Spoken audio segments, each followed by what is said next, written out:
Ciao, I'm Julia K. I'm glad you are here. Nobody has visited me in ages. It's been years now. I must tell you my story, but I don't know where to begin.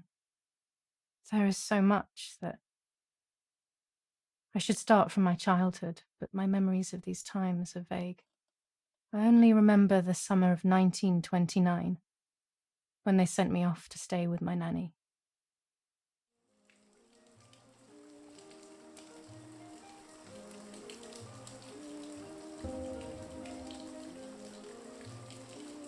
Nanny, will you tell me the story of the White Lady? No, little sparrow. Not tonight. A fog is coming, see? Yes, I know that when it's foggy, the lady kills young women. But why is she so evil? You see, Julia, pain and suffering can make us do evil things, even if we're not actually bad. Just like soldiers have to kill other soldiers. I like the lady, I've decided, Nanny. She must be in so much pain. The poor dear. She still scares me a little, though. Soon I'll be a young woman, and she could kill me. Does she kill those who love her? Of course not. That makes me feel better because I love her. But what about Martha? Would she be in danger? Your sister is with your mother, so do not worry. Do you miss them? No. I mean, yes, I miss Martha a little, but I love spending time with you. Now, go to sleep, little sparrow. It's getting late. Okay, Nanny. I'll go to sleep and dream of the lady. Was she beautiful? She was beautiful. Yes, very much so. Then she'll be beautiful in my dreams. And will I be beautiful just like her? You'll be even more beautiful. Listen, Nanny. Since the lady won't harm me because I love her, and since you're not a young woman, could you tell me her story, even if it's foggy outside? Please. Oh, please. Then I'll sleep. I promise. Oh, all right. You always get your own way.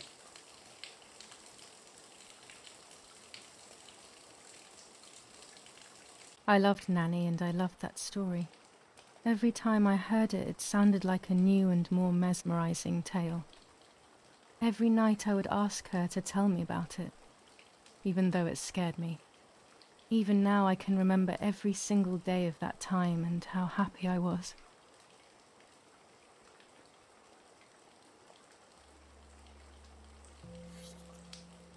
According to an ancient legend, the lakes of the area are haunted by the spirit of a young woman who was killed by the man she loved.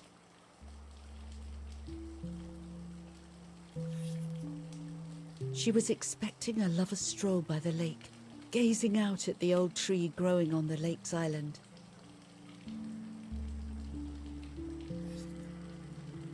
So much hope and desire, but death, not love, was awaiting her.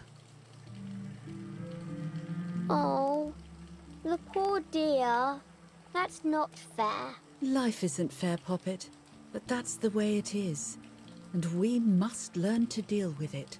Okay, I'll try. But it makes me so mad. Keep on reading, Nanny. In despair, the man confessed he had killed her out of jealousy.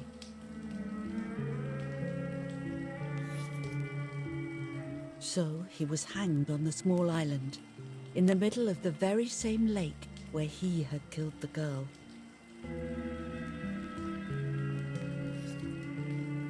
They searched everywhere, but the girl's body was never found.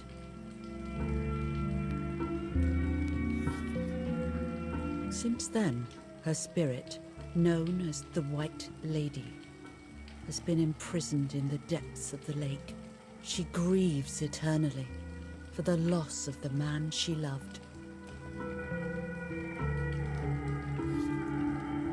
When fog arises, the White Lady is known to leave the waters of the lake and roam the woods, looking for her long-lost love in vain. Within the fog of dawn, hunters have claimed to hear the wailing of a woman in the distance. I'm a little scared of this story, even though I like the lady. Should I stop reading, my little sparrow? No, Nanny. Daddy always tells me that fear must be faced. Go ahead. Okay, honey.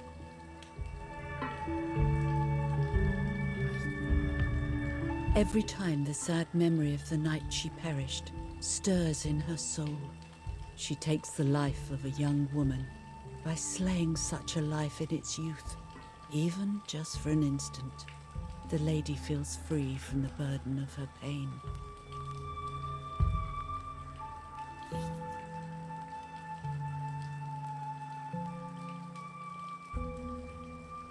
Good night, Nanny. Good night, my love. I spent almost 3 years with the nanny, but when I came home, I quickly forgot how to be happy. My memories do not return until 15 years later, in 1944, when I stayed in that house. I enjoyed setting up cameras in the woods by the lake. My father created a device that attached to the cameras. It would make them take pictures at set intervals. I was trying to photograph animals, or whatever else was in that damned place.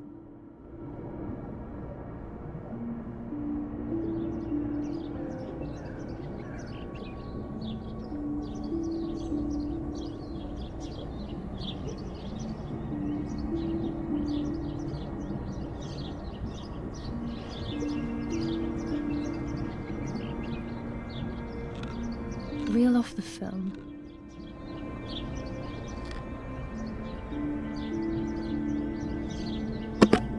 Open the camera. Remove the old roll of film.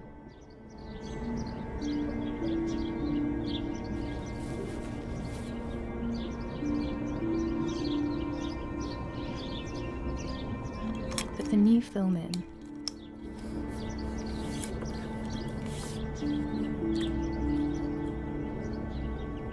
Close the camera.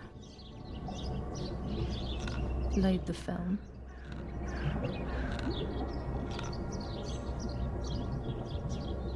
Activate the timer.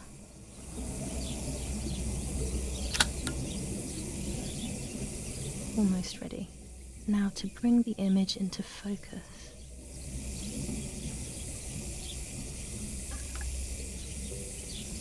There's something floating on the surface of the water. If I frame it better, I might be able to see what it is.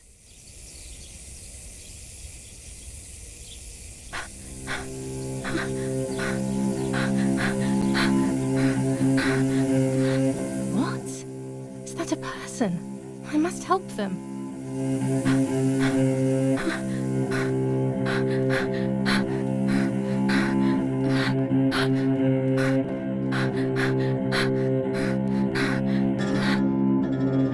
I was horrified at the idea that someone might have drowned in my lake.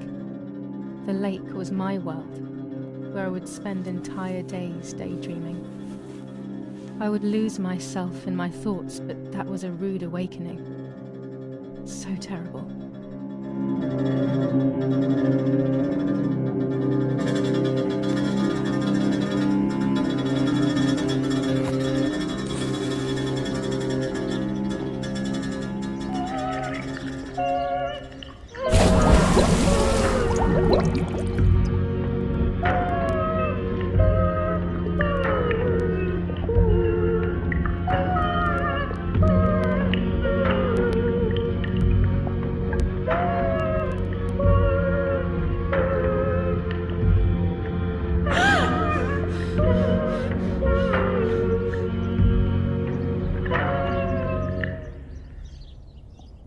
I instantly noticed that the person was wearing one of my dresses. I was scared. I dragged that lifeless body as best as I could to the shore, trying not to drown myself. Only when I lifted her in my arms did I realize who she was. It was my sister, my twin, a part of me, dead. Impossible to comprehend. I was desperate, I didn't know what to do or to think.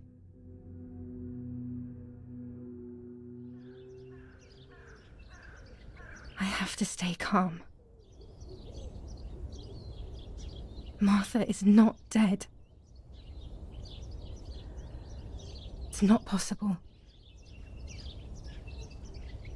It's not true. There's no need to worry. Everything is fine. Everything will be fine. Martha, February 26th, 1923.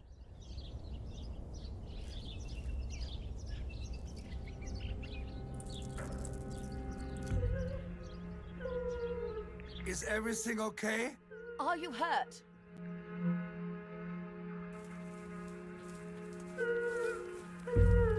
What are you doing? Go, Eric, run! My parents ran towards me. My mother hugged me. She, who detested me, was now cuddling me. Her warmth filled me with life, and the pain became bearable. I felt protected. "Martha, are you okay?" she asked me, speaking slowly in order to let me read her lips. She thought I was deaf. She thought I was Martha. I didn't want the moment to fade, so I meekly nodded my head. I didn't realize I had done something that couldn't be undone. I would have to pretend to be Martha forever.